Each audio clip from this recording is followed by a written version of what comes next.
Hello students, welcome back to our English class. This is the second part.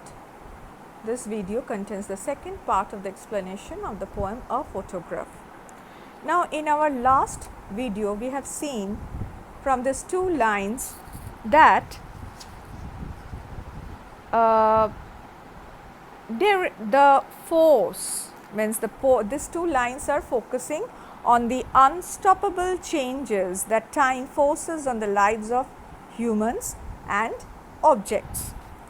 Now, this is this force of time to change everything, to remove everything, to remove the existence and the impression of everything from this earth is terrible and unstoppable, inevitable. So, let us move to the next line. Some 20-30 years later, she had laughed at the snapshot. See Betty and Dolly, she would say, and look how they are dressed us for the beach. The sea holiday was her past, mine is her laughter. Both writhe with the liberties of loss. So, the time has passed, the time has changed, right? A 12-year-old girl is no more a 12-year-old girl now. Now the poet's mother is a big girl. From a big girl to she has turned to a lady. We do not see that 12-year-old girl frolicking in the sea beach with her two younger cousins anymore. We are not seeing that. Some 20-30 years have passed by, right? And that's how we find that the sea hardly has changed, but the years have gone by. And now, in this phase, after 20-30 years later means after the click was been taken, after the snapshot has been clicked of that sea beach holiday, the poet's mother recollects looking at that photograph, that how she was looking funny with the kind of dress. She was looking at the photograph actually very fondly, students. She was very fondly looking at the photograph because it's the memory of her childhood days. So, she is finding it very amusing. And the poetess is now born. She got married some 20-30 years later. As I told you, she is no more a girl. She has turned to a woman. She got married. She is the mother of our poetess Shirley Tulson, and the poetess is finding her mother looking at the photograph and finding a lot of muse. Means her mother's face was looking very happy and she was laughing, looking at the photograph to find her a little girl, how she was dressed up, how Betty Dolly are looking like, and overall it's after all a recollection of the memories of her childhood, so she was finding it funny.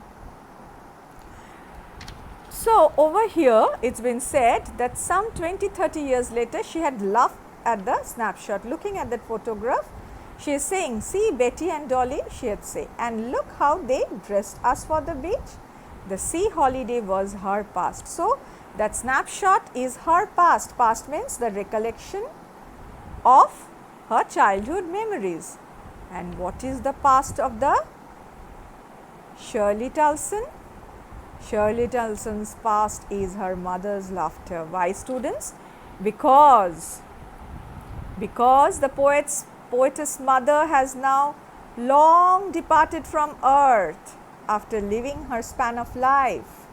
After living her span of life, the poetess mother has departed from this earth, and the poet with a heavy heart is remembering her mother, how she used to laugh looking at that same photograph of her childhood days. Lot of memories used to come up to her mother's mind looking at that photograph of her childhood days, and that particular time she used to love looking at that photograph, and that was a memory for, that was a past now for Shirley Tulson. That time Shirley Tulson saw her mother looking at her childhood memories, childhood days memories through that photograph, and how she used to laugh has become Shirley Tulson's past because her mother is alive no more, right? She has now long departed from earth after leaving her span of life. So, the photograph, that same photograph is the past of two different people at two different stages of life. The photograph was her past. Here the her means poetess mother's past, and mine is her laughter. Who is this mine? Shirley Tulson. Shirley Tulson's past is the laughter of her mother when she used to laugh looking at that snapshot. Both wry with the labored ease of loss. Both are now lost. Both are now lost. Like the past, the childhood of her mother is lost, and the laughter of her mother when she was looking at the photograph and remembering her past, her childhood days, is the loss for the poet Shirley Tulson. So, she was missing her mother terribly, students. She was missing her mother terribly. Now, what is happening? Her mother is no more and she is missing her mother. The silence created by the absence of her mother. Now, the mother is no more, but the laughter is ringing in her ears, and the silence of the laughter practically in the real world is silencing her. That's we are going to find in this stanza. Now she has been dead nearly as many years as that girl lived. So, for example, like if the poetess mother has lived for 40 years, 45 years or 50 years, now that many years have passed that she has died. She is no more with our poetess Shirley Tulson.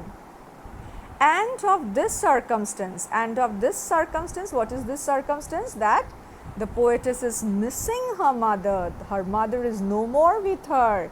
Her mother has passed away, is dead, is no more alive.